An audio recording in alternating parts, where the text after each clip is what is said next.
and welcome to this special season finale / bonus episode of The Glittering Bell Jar.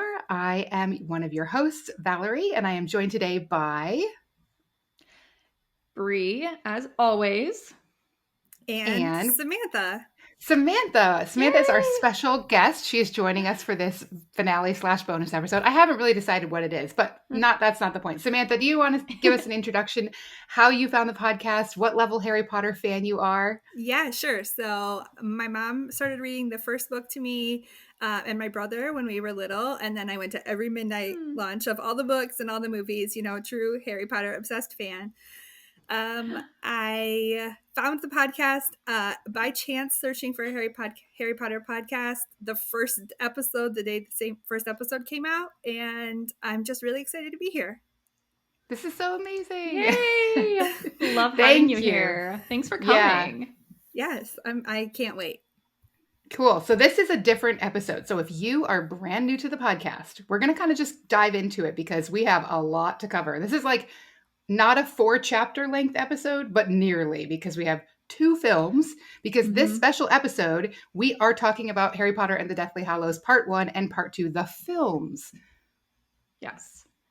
So as a reminder, all the rest of the season, we were reading Harry Potter and the Deathly Hallows backward. We started at the epilogue, we went chapter by chapter backward, and now to recap, we are going to talk about the 2 films, compare and contrast with the book, talk about some of the themes that came up that we talked about during the episodes of the rest of the season that are now like in the films or not in the films, as I'm sure you're going to hear us say a lot of. And it's going to be a little bit different. So if this is your very first episode, it's up to you. You can stay in this episode if you like what you hear. Samantha's not around every week unless we really like her, and then she just might be part of this going forward. We'll see. But if you want the full experience, the idea is you would go back to episode 1, listen real quick through many, many hours of Harry Potter goodness, and then join us for this recap. But you can start here, you can start there, you can start it in the middle. I can't tell you what to do. It's your audio experience. So with that, do we want to just dive right in? Yes, let's do it. I am so excited. I know that with you, Valerie, too, every time I would get on HBO Max, I would see the movies and I'd be like, I want to watch the movies. And I mean, we are refraining from watching any of them, but especially obviously not the last 2. And it was kind of a relief to finally be able to like watch it. So I am very excited. It was the great relief of my life to see that Warner Brothers logo coming back up. I was like, I mean, Samantha, you mentioned that you did the midnight showings. You remember like that Warner Brothers logo showing up in the clouds was iconic Harry Potter. And the first Part 1 has that terrifying Horcrux creaky noise and the rusting. And it's just like the whole tone, just like we talked about last episode, where the whole tone in the first few chapters, just like the first part of the movie, the tone is totally different than another Harry Potter book, movie, whatever. Yeah, it's all different. Absolutely. And at the same time, at the end with the 19 years later, I was like, okay, I feel like I need to cry like I did the first time. Like it's all over. Yeah. It was very emotional. So I think we're probably going to kind of move through the films chronologically, but I have a feeling like usual, we're going to jump around a little bit. And we may take a break in the middle as we hit Part 1, Part 2, but it's literally, you can watch them back to back. In fact, we watched it in 3 parts. We watched part of Part 1 into Part 2, and then we finished Part 2.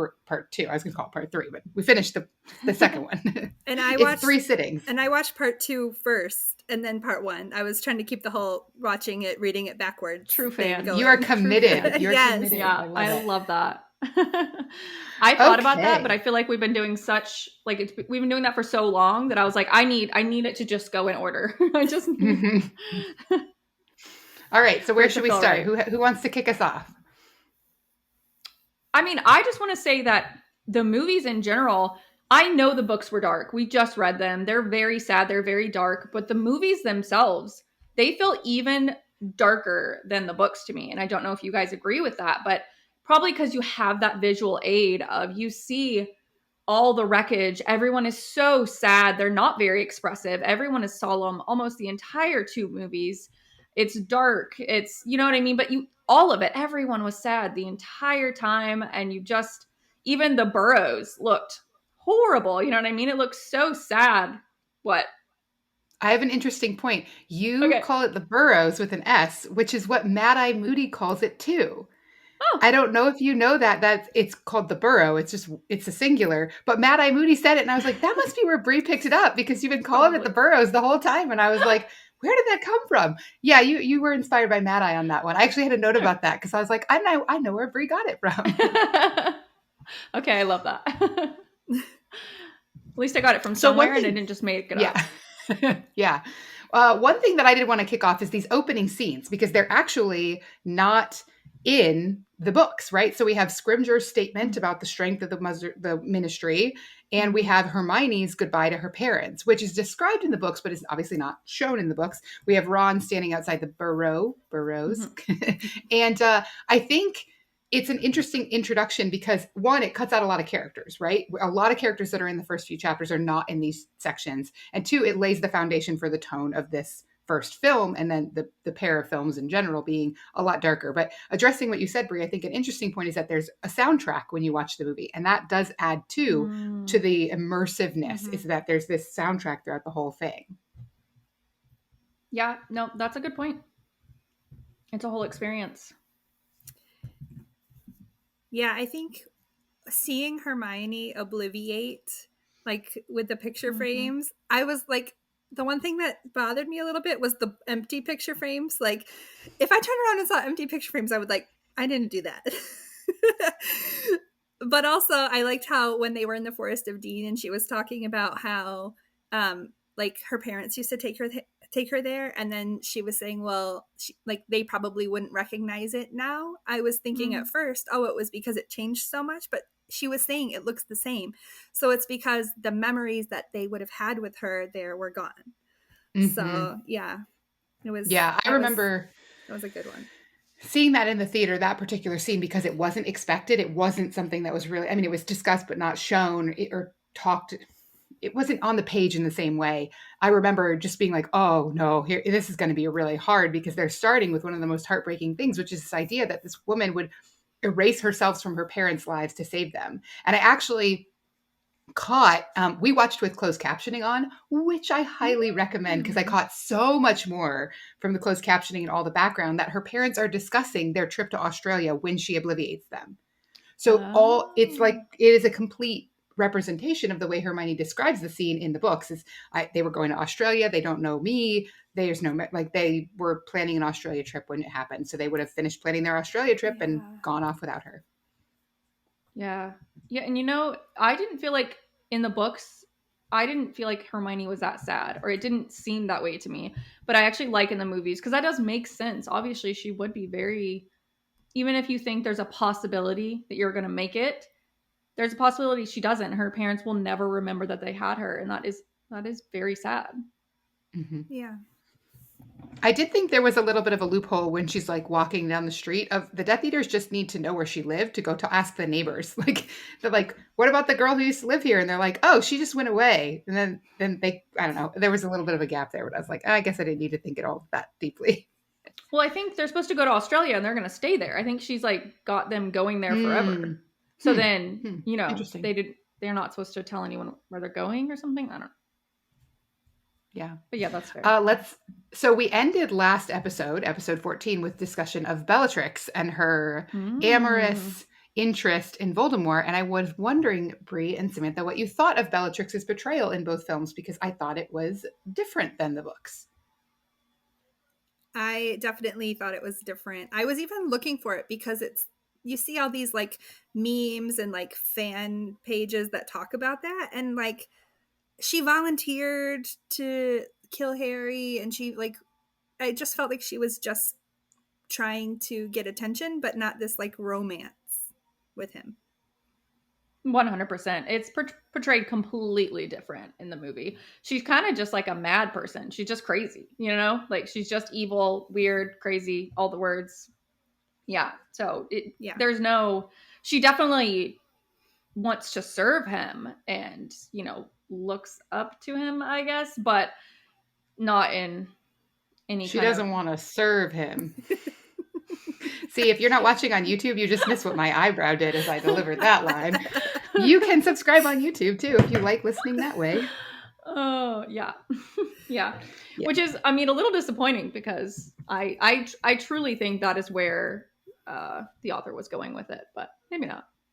Well, I think that's true because isn't it the case that we discussed in the Cursed Child part of the universe that there is a child of Voldemort and Bellatrix? So Yep.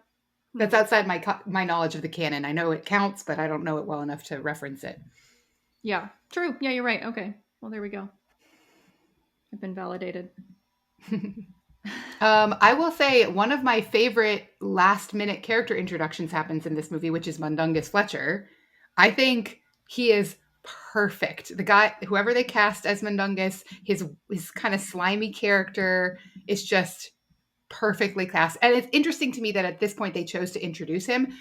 I think a lot about with this adaptation, what they decided to bring in and what they didn't, and how they had to adjust to what had been done in previous films. And they hadn't introduced Mundungus previously in Order of the Phoenix when he was a relevant character. So they had to decide, is he important enough to bring in now? Because it's the end and we don't want to just bring in a new character for nothing. But I guess that whole scene of Mundungus and the locket was so important they couldn't figure out how to write around him. Yeah. I thought Mundungus was in Goblet of Fire at the Quidditch match with the leprechaun gold. Oh, I don't. That's the last movie I watched, and I like seeing him in this movie didn't seem weird to me. But I may be off. I could be wrong. I mean, like Bree said at the top, we've been ignoring. He felt we have familiar, not been watching. but that could be a lifetime of familiarity here. So I don't know. I hope he's in it because I really like him. I really like the guy playing the character. I think he does it perfectly well, like a slimy British used car salesman move, and it just works for me. I just love it. Well, Samantha, just to confirm, you were the one who corrected me, right? When I had an error earlier in the season. So yeah, you were probably right. I mean, I should not doubt you. No, it's like there's been a couple times where I'm listening. I'm like, no, I think that, and then I'll like you guys will catch and be like, oh, I said this and I meant this. I'm like, okay, you got it. You got it. What I noticed and what I don't feel like you feel this in the books. Ron and Hermione actually do have on-screen chemistry. And I never really paid attention to that before, but there are like the kiss, just okay. But like the in-between moments, there's like an electricity there that they both portray very well, especially for just being friends, for so long, the two actor and actress. But they do such a good job. Like you have those moments and you're like, oh, like the stomach flipping ones. And you're like, oh, okay. Like you did a good job. I think Rupert Grint carries the weight on that. I think he does an incredible job of really showing that he sees Hermione. He sees her. And I loved those scenes because I actually had just rewatched the wedding scene, a clip on YouTube, right?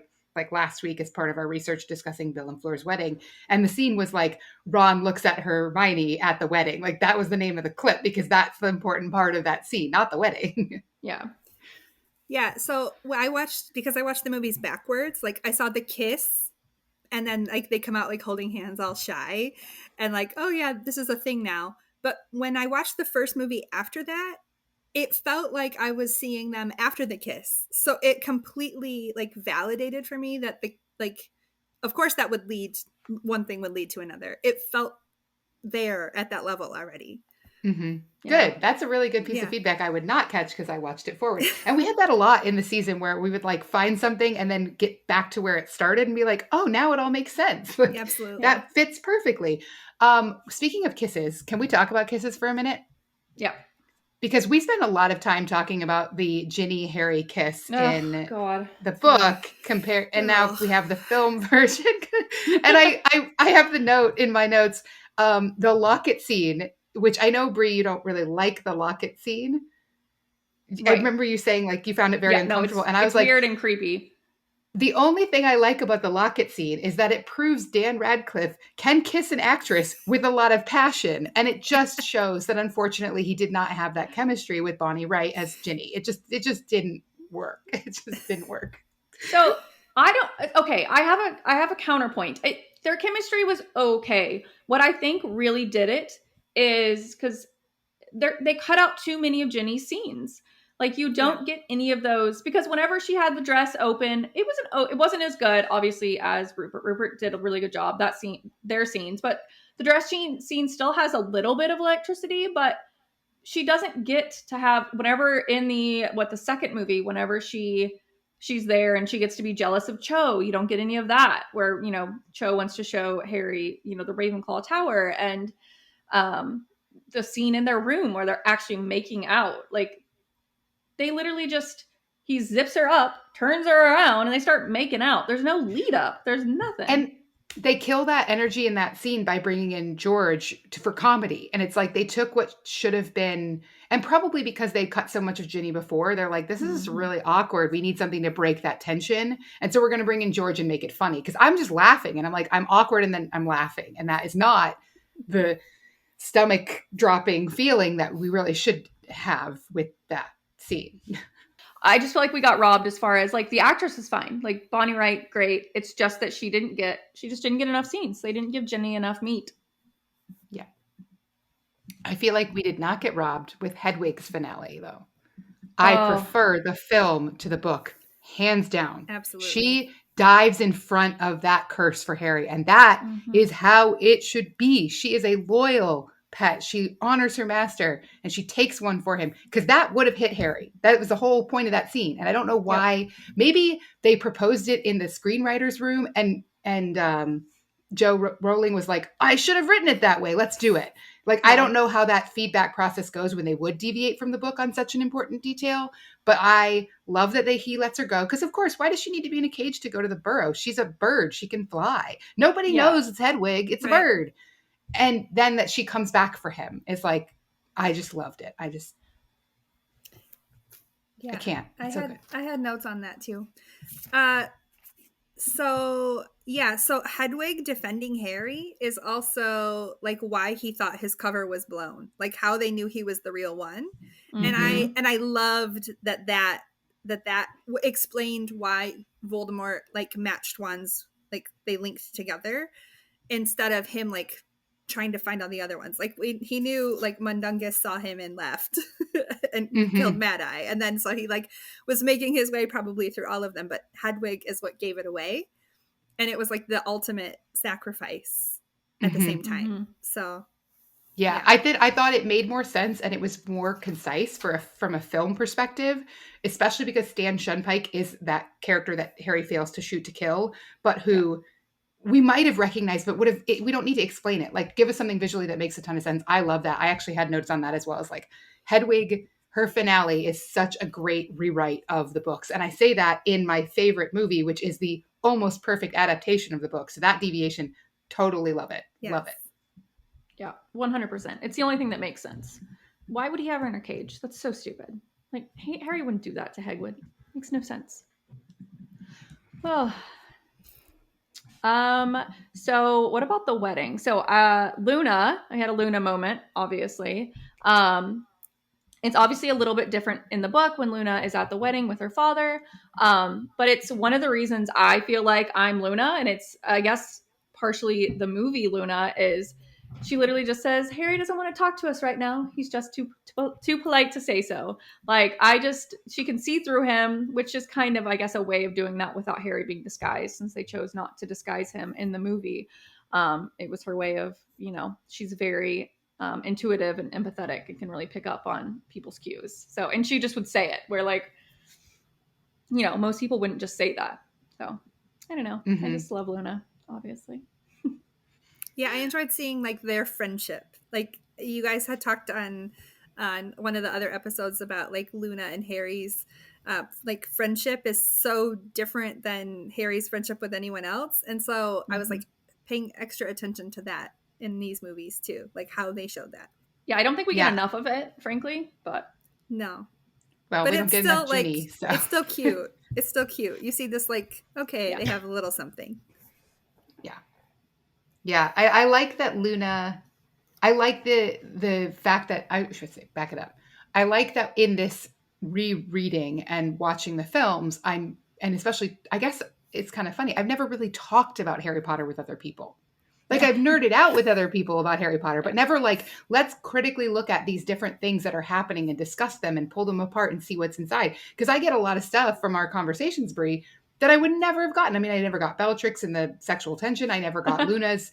I never really got Luna had a special friendship with Harry where she just gets him. And for Harry, that's so important because nobody gets him. Nobody understands. He has to let people in and explain everything about his whole hero journey. And Luna's just like, no, I'm here, whatever. Like, I got it. Yeah. And I think that's partially because she had lost her like mother. So she kind of understood a little bit. And she was confident enough in herself, unlike Neville, who wasn't confident. So it was hard for him to bond with Harry in that way, I think. Mm-hmm. What did you guys think about the Neville Luna romance in the movies? I have a note on it. I have a note that I'm not happy with it. Uh-huh. It makes sense. And I will say there was a lot of fan service in that pairing because a lot of fans really wanted that to be the way it worked out. I guess I get to be ambivalent because I'm like, it didn't hurt the film at all. Like it literally didn't. Right. It wrapped up two characters in a very satisfying way from a fan service perspective. But also I would have been fine if they hadn't done that. It didn't need to happen for the film in any way. So I don't know. They just did it for the fans. And that happens and that's fine. Yeah. Yeah, and it broke there was a little bit of tension. Like it was funny, you know what I mean? Where he's like, I'm going to go tell her I love her, you know? And then you have them at the end of the battle sitting next to each other, kind of just like awkwardly. So yeah. maybe they just did it for a little bit of tension. I will say, I have decided Neville has to become headmaster. Like, we know he becomes herbology professor, so he's in the running, right? Because you can't become headmaster unless you're a professor. But he gets the sorting hat. He saves the sorting hat. That earns you eligibility for headmaster status, in my opinion. Okay, so yeah. I'm just saying, I don't know if that's the case, but I would be deeply upset if Neville wasn't at least offered the position of headmaster after McGonagall, because he has earned it. He has defended that school. He saved the sorting hat. Team Neville just became Neville for headmaster. Neville for headmaster. 2022 or whatever. I'm here for that. Something that I'm not happy about in the movie series in general, and I think we've talked about this a little bit, but they skimp on the elves. You don't get to see Creature. You don't get to love him the way we do in the books. You know what I mean? You don't get to see whenever Hermione, goes against, decides to petition for the elves. We just don't really get any of that. And I do think that was a mistake. I think it added to the film, it added to Hermione, it added to each of the elves, their characters. And yeah, I don't know. I just thought that was kind of disappointing. I couldn't remember. I wasn't even thinking. And I was like, oh yeah, we don't get much of Creature. He just kind of looks like a grumpy, weird elf. I don't even like his like costume or his costume. I don't like how they designed him. Yeah, he was a little angry when he was like spying on them. And then he was still like obedient to Harry going to get Mundungus. But I was like really hoping that we would have gotten some more of that like loyalty and the nice version of him. The Creature I love. Yeah. And Harry learning how and giving him the locket. You didn't give him the locket. Yeah. I mean, I think a lot about filmmaking decisions because I love movies in general and how they had to cover so much ground. I mean, they cover, like we said, really early in the season, they cover like 500 pages in the first movie. And then the second movie is the 200 pages of the third act. But I think at that point, then they're committed to not including the elves. So they don't want to include anything that doesn't make sense, that doesn't move them toward the Horcruxes and Hallows and, getting to the final battle, which of course is more extensive than what's in the books because it's a movie and people want to have action when they go to the movie. True. Yeah, that's true. Yeah, I guess that's a good point. There was a lot of action. The only other thing I had from the first movie, part one, was the fact that Peter Pettigrew is not killed. They stun him in Malfoy Manor. And I realized that this was the magic I couldn't think of, not the Harry's charm at Privet Drive. So backing it up a little bit, many weeks ago and over the course of several weeks, we discussed the Fidelius charm. And there was one episode, I can't remember which one, where I say I can't remember something. And it's been bugging me ever since what I can't remember. And last week I thought it was that the deep magic of Lily's love and Dumbledore's charm to protect Harry at Privet Drive, but it's not. It's the magic of the Silver Hand and Pettigrew having mercy on Harry and how he ends up dying for that mercy. That kind of deep magic fascinates me because it's not magic. It's like it is, but it isn't. I don't know how to describe it, and I just love that part of it where it's like things happen. Harry does magic he doesn't understand. He's safe in his home because of these weird combination of factors. Pettigrew can't have mercy because somehow Voldemort knew that he might have mercy and gave him a cursed hand, not a real hand, to save himself. Like, it's just, those are all fascinating to me. But then they don't even include it. I mean, they don't even include it in the film. And I'm like, I guess they didn't want to be gruesome, but it was also kind of important that we understand that that's how bad Voldemort is. He kills Snape and he kills Pettigrew because they might have stood in his way, his most loyal servants. Yeah. But what I like about that is that does mean, and you can maybe in the afterlife, there is redemption then for Peter Pettigrew because of the fact that they say love is so powerful that if you let it back in, you can then be redeemed. So I do kind of wonder if, whatever the Wizarding World afterworld looks like, then maybe he was redeemed. Yeah. I like that thought. So what else do you have in part 1 or moving into part 2? I'm on to part 2. What about you, Samantha? I think the thing that I really enjoyed in the movies was how they showed Harry being able to sense the Horcruxes, like hearing them and having this like connection to them, especially with the locket on Umbridge. And he's like, it's here, it's down here. I really love that. It's like a little creepy. I was uncertain I was a fan of that until the huge deviation in the final scenes of part 2, where he tells Ron and Hermione he's going into the forest, which is like, that changes his whole character in my mind. The fact that he tells someone that he has to go versus doing it alone on his own and carrying that weight. But the fact that he has that conversation with Hermione where he says, you know now why I have to. And they explain why he's been hearing the Horcruxes. And I was like, okay, as long as you're going to make a change like that, as long as you tie it up with a nice bow, I will let it go through. Yeah. And then the whole like Harry as a Horcrux thing, like with Ron and how sensitive he is to the locket and how sensitive he is, like other people are around the Horcruxes, it also like shows like maybe the Dursleys were as bad to Harry because he was a Horcrux this whole time. That was a mic drop. I love that idea. Like maybe people are affected by Harry and we didn't really realize it all along. Wow. Interesting theory. That is like a tweet worthy at J.K. Rowling, to see what she says.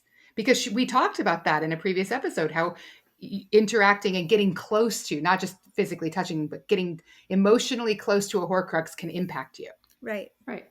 Interesting.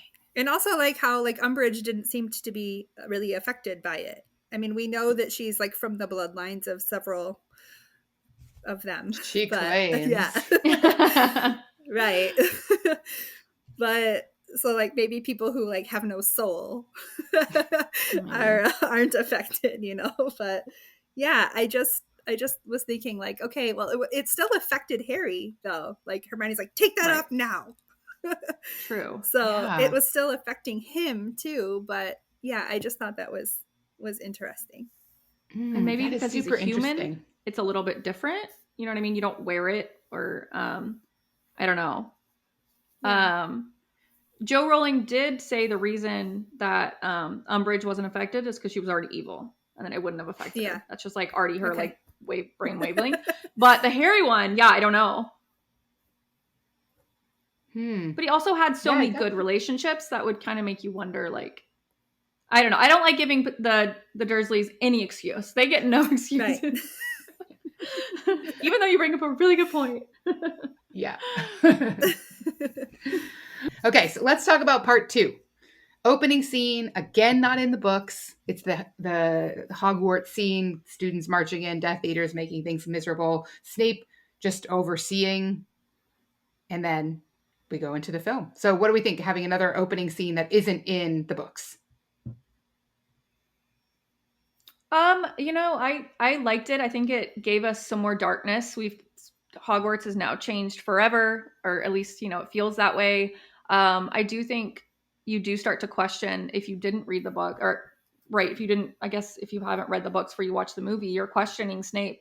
And I loved he was very, I feel like in previous movies, he was not very expressive, but he was pretty expressive in this movie where you can see the sorrow, even whenever he goes in to Voldemort, whenever they have the teacher, the Muggle studies teacher, up in the air, he does look stunned and sad. He, you know what I mean? He looks horrified, as much as, you know, Snape can. He doesn't have a ton of expression, but yeah, the opening scene, I think it would, at least I imagine, confuse me as a viewer if I didn't already know that he was a good guy. Because he looks sad. He doesn't look happy. And he doesn't look evil You make either. an interesting point. You make a really interesting point that I always forget, that there are people who watched only the movies. Because it's like, in my universe of people, you've read the books and then you saw the movies. And so, yeah, a lot of the changes in exposition have to happen so that people who didn't want to read 740 amazing pages can still know what's going on.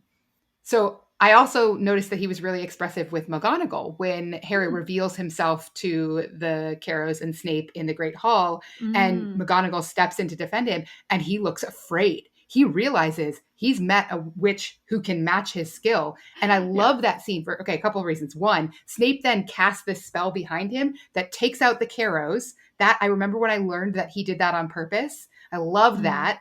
And then he runs away, like flies away, like flies out the window because he knows McGonagall's way too powerful. She's actually better in the film than she is in the book. She is more badass, I think, because she sends the Slytherins to the dungeon, right? Yes. She scares Snape. She calls out the castle and then is like, oh, I've always wanted to do that. She's like in it. She's like owning her power as the deputy headmistress now that Snape is gone. And I'm just like, that Maggie Smith really brought her for that final scene. And I love giving her that space to have that control over the castle and defending it. Yeah, that, and also like stepping in front of Harry when Snape was like about trying to duel him, and her like, no, like it was like that motherly instinct that she's had with him since the beginning. I love that. And then at the end with the Pure Totem Locomotor, where she's like, I've always wanted to do that spell. That was my favorite. I put a star next to it. Like, I think that was my favorite part. Yeah. I loved that. It was like just so cute. It's better than the book. I feel like it's more, she has more meat in this than she does. And she has a lot in the book. It's just a different lot. And this lot is, I think, more enjoyable. Yeah, I think you finally get to see her be protective over Harry like she's always wanted to and maybe wasn't allowed to. She's finally like, okay, I get to do what I want and be in charge, which she probably should have always. So yeah, it was a very, very good moment. And I also liked that she sent the Slytherins to the dungeon. I don't know if I liked it, but I did put a note there. I was like, she sent them to the dungeon. Yeah. Like, she does it. It's like she learned from the mistake of letting them go in the book, and she didn't do it the second time she just put them in the dungeon where they belong. I love that. Wait, what do you mean? When they came back to fight on the good side in the book. So in the book, she lets all the students, underage students, leave the castle. And I think one of the other characters says, why are you letting them leave? We should have held hostages. And Harry or McGonagall says, that's not how we do this. Like, we don't play with the students that way. And so she does let most of them leave. Now, some Slytherins come back to fight, but it's a totally different order of operations versus here. She's just like, go to the dungeons. You like it down there. True. Fair enough. What about Aberforth? I really liked seeing him in the movie. I think they picked a really good actor. I think he does look enough like Dumbledore, but enough kind of, he's got his own little burliness going for him. And I do wish there had been, there's key scenes that have to do with Dumbledore and Aberforth that I think they missed out on. I really do think we missed something by not hearing about his sister and not hearing his side and getting to have that scene at the bar. But I still like that the actor was so expressive that you could tell that Aberforth wanted to save Harry like he couldn't save his sister. Like he was trying to save him from his brother's shenanigans, from his brother's grand plan. And if he couldn't save his sister, he would try to save this boy who he's been watching out for because, I don't know, he does care about the cause. I'm not sure, but I did like him in that. And I just wish we could have seen maybe a little bit more of it. Mm-hmm. I thought it was interesting, though, that they told Aberforth about the Horcruxes. They said it several times. They say the Horcrux a couple times. They said it to the Goblin as well. I know. And I can't figure that out. The whole point is it was secret. I know. Yeah, they say Horcrux Yeah. several times. I'm like, get out of here. Yeah, that was one of the key differences with the book in Bellatrix's vault, was that Hermione was supposed to say Accio Cup so that the goblins didn't know they were Yes. hunting Horcruxes. But in the movie, Exactly. she said Accio Horcrux as if it would listen. Yeah, exactly. I noticed that too. And I was like, what the heck? Yeah. Are we Yeah, keeping I this a don't know why secret or they not? did that. I don't know why they did it. I feel like they made some changes like that. Like they clearly they gutted Dumbledore's backstory. His whole life and lives with Albus Dumbledore. That's basically removed. And then they don't do any of the Hallows versus Horcruxes internal debate that Harry has, right? He's supposed to be trying to figure out which direction he goes. Should he go after this wand, this thing that Voldemort's obsessed with, or should he go after the Horcruxes? They don't have any of that. And then they start telling people about Horcruxes, which seems like a liability, frankly. Like the whole point is that nobody should know about them until they're all destroyed, and then Voldemort's vulnerable. But also, then we discover Voldemort knows they're being destroyed because he keeps changing every time it happens. And I liked that. I liked that he looked more destroyed, basically. Like his skin changed, his head changed. That was a good visual cue that things weren't going well. But also, he's not supposed to know.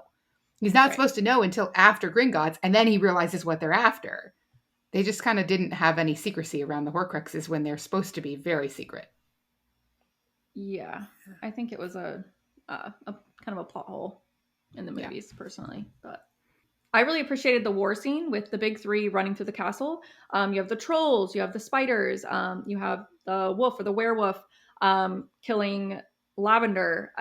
It was very, very like just visually like appealing. Like obviously it's a war, it's sad, but it showed us way more than I think even the books could do. Like it just did a better job than even words could do, because it was just, there was a lot going on. It was a very, very cool scene, personally. I thought. Yeah, I loved how they showed like what was happening like up in the tower on those like wooden bridges, and then on the big set of stairs, and so you could really see it was happening everywhere. It was this major invasion. Yeah. And of course, Molly Weasley killing Bellatrix was the best part. Yeah. Not my daughter.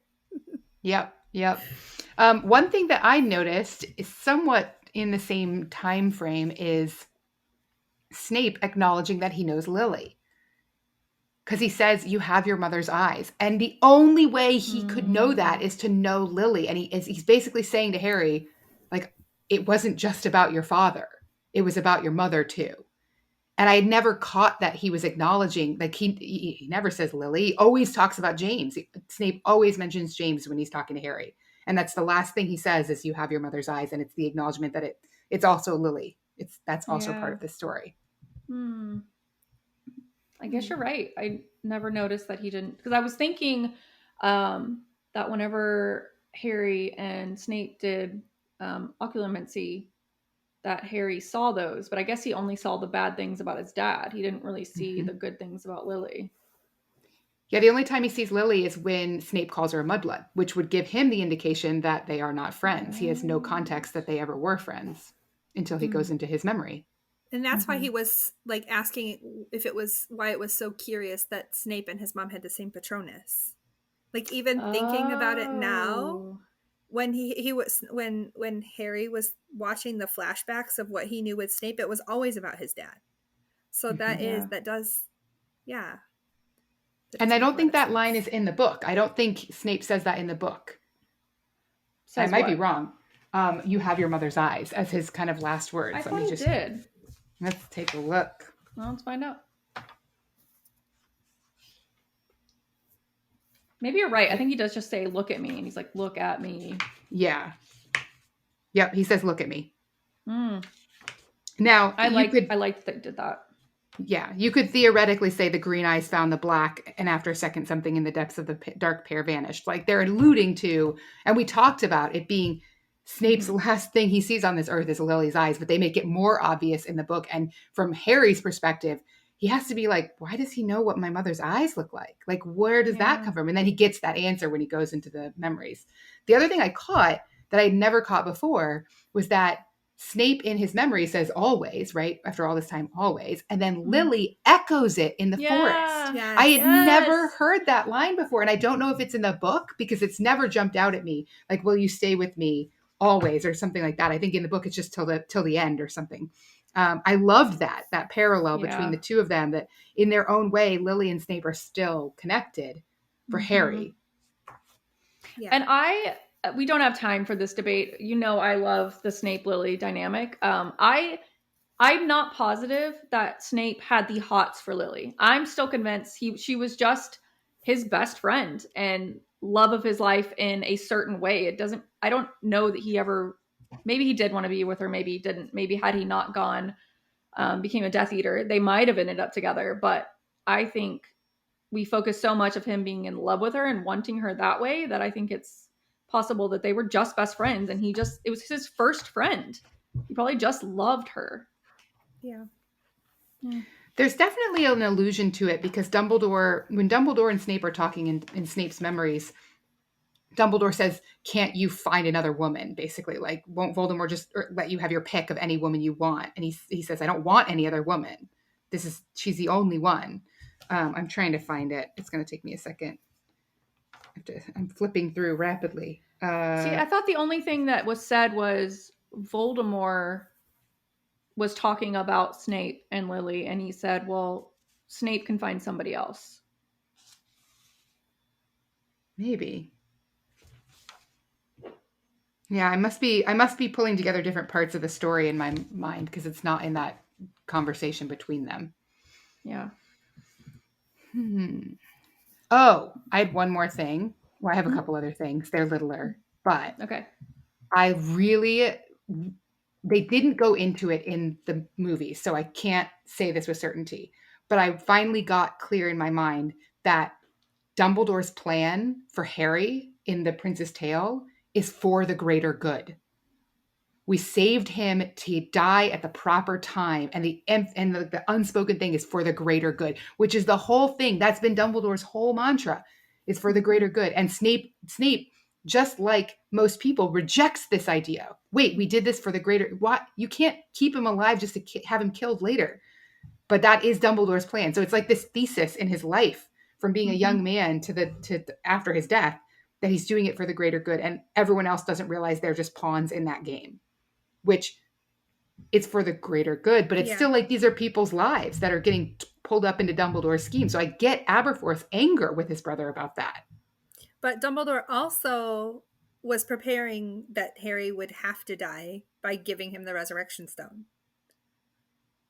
That's true. Like, yes, he was like they said, like a sheep for slaughter, but at the same time he was saying he was doing the work that nobody knew about in secret to try to help him at least. Mm-hmm.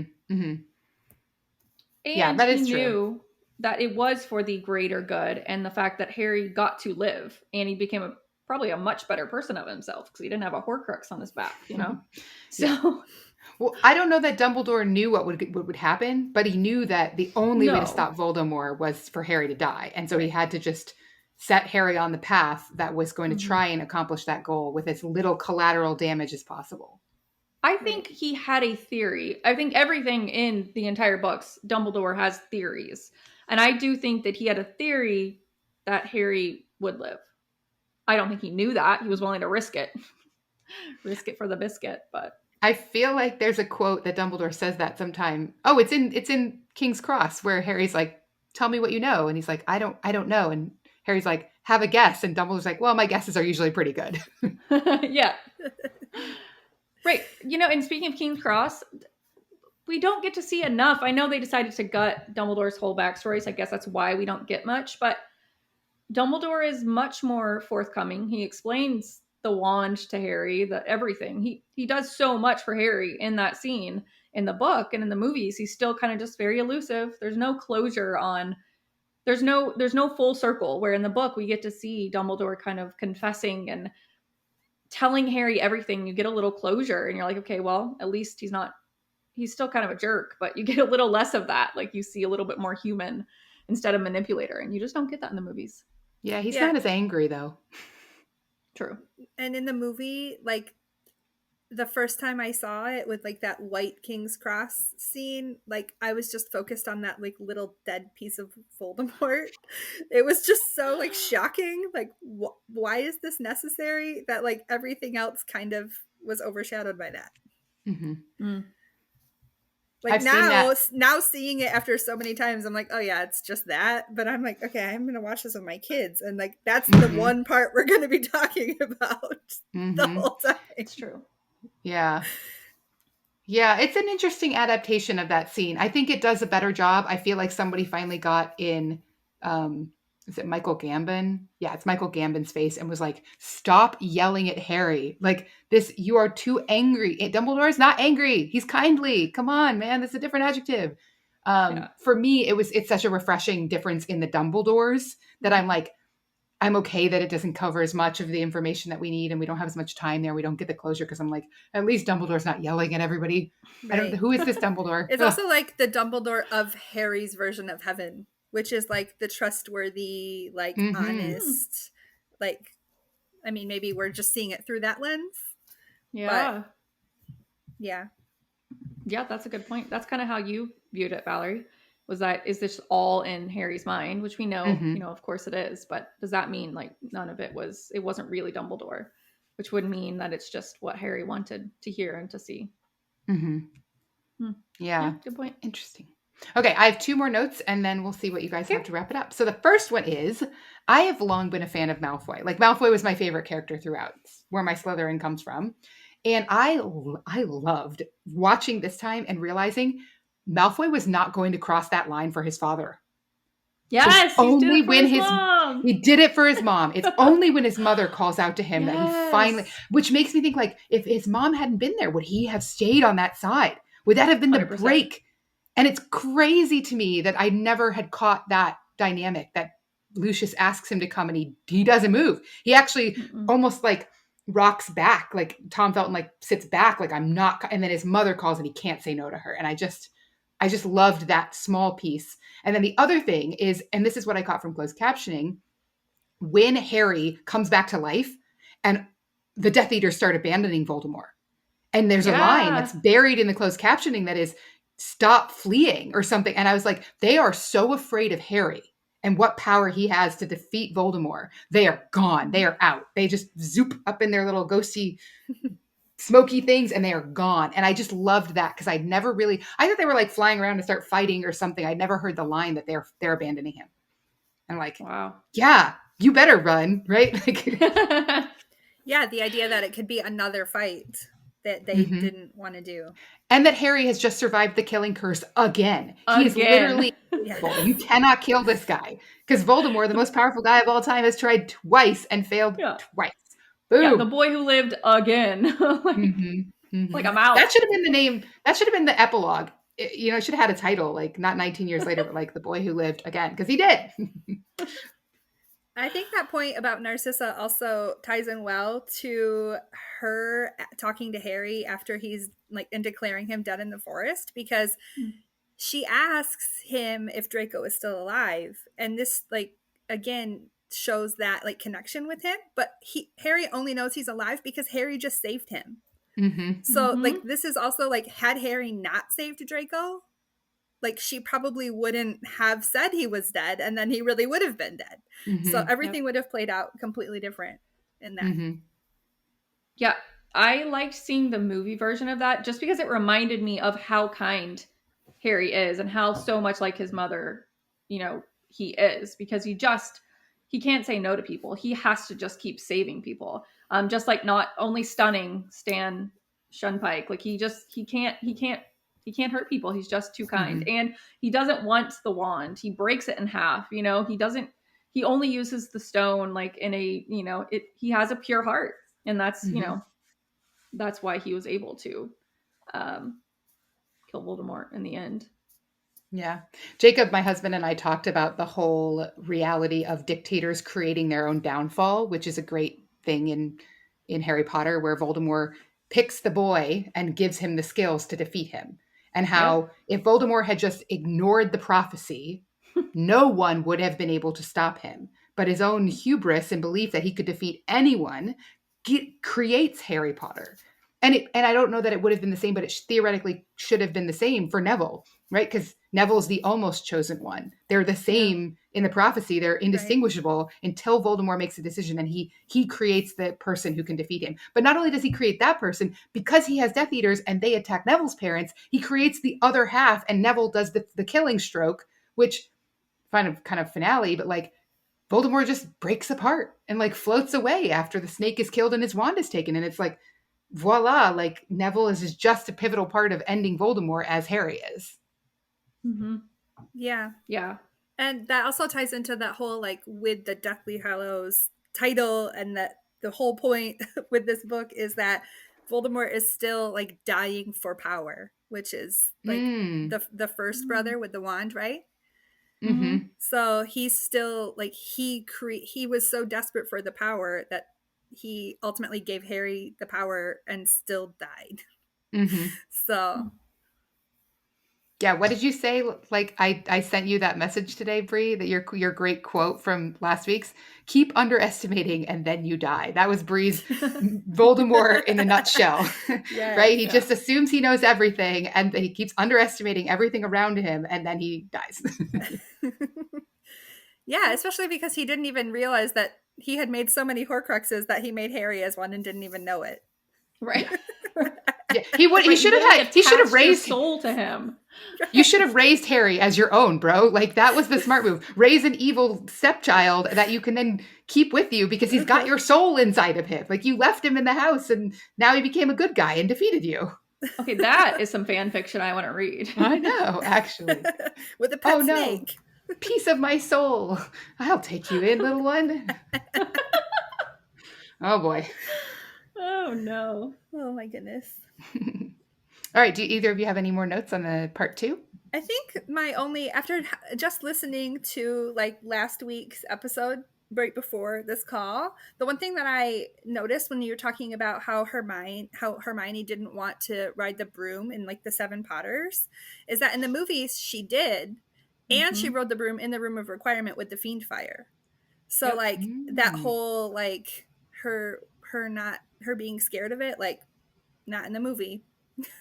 Heck yeah. Like she can do it just the same. She doesn't need to be saved. Right. She's got this. Like she had her own broom and she did it. So I was like, okay, I see that. I even went back and like watched the 7 Potters scene where they're all mounting the brooms and the Thestral and everything to fly. And I'm like, nope, all the Potters on the brooms. She's there. Good for her. Good catch too. I like that. I have one more thing. Just interesting, even if we don't include it, but about how the Deathly Hallows came from. Okay, so it's not in the movies, but the Deathly Hallows came from the 3 brothers, and and then how Harry and Voldemort are related. Did you guys talk about that before? We did briefly. Okay. We ended up on a meme post in Facebook that was wrong, and then I had to be like, Bree, we have to talk about this family tree thing. Okay, so yeah, and I know we've gone the whole like Lily's blood protection, which doesn't expire because now Voldemort used Harry's blood, and that whole like thing that you're obsessive about. And then just how with the Deathly Hallows, I really loved how in the movie they used like the cartoon to do the storytelling because it's the story from the children's book. But then it circles back around, like I said, where Voldemort died seeking power, like the first brother. Snape died for true love, like the second brother. And then Harry was the one who went to greet death like an old friend in the Forbidden Forest. What? And Harry comes from like family from Ignotus Peverell, who was the one who had the cloak that got passed on to his dad, that Dumbledore held for him until he was at Hogwarts. So that was just really cool how it all tied in. That's incredible. That's perfect. And I guarantee that was no accident. And that is what I love about the Harry Potter series is that you find these things and they were thought through. It's not, I love Game of Thrones. I've read all the Game of Thrones, as many as there are right now, because they don't ever seem to be finishing. But one thing that series lacked for me was the way that the narrative was all connected, that there were always pieces and they were referencing each other, and they were bigger than the universe that you were even looking at. There was so much more out there. And that is why I am so excited that we were able to do this project. And we did an entire, one of the biggest books in the series, and it worked, and people are listening. And now we have to take a break.